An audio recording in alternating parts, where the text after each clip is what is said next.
Hey, is the world really going to end on June 24th, or is this just another end of the world hoax? I've got the answer to that apocalyptic question on this special edition of Real or Fake.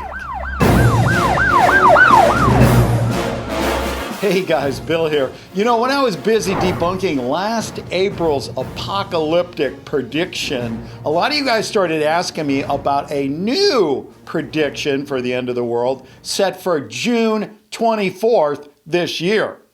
Well, I did promise you I would look into it, which I have done, and here is what I found out. This current end of the world prediction looks like it was started by this man. His name is Matthew Jean-Marc Joseph Rodriguez.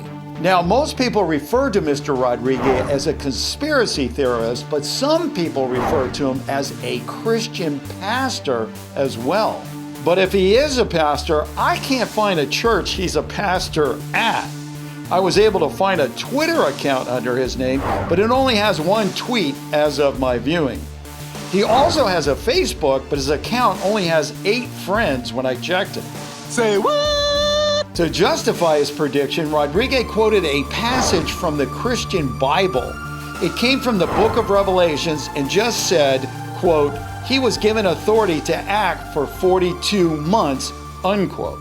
Now, how this guy comes up with that date for the end of the world based on that, I'm sorry. I just don't get it. It has something to do with 42 weeks divided by the devil's call sign of 666 and some other calculations. And I'll tell you what this adds up to for me?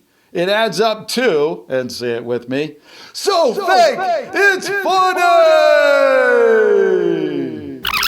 Guys, just like all the other predictions that the world is going to end, you can add this one to the junk pile of fake apocalypses that keeps getting bigger every day. All right, so here's what you do.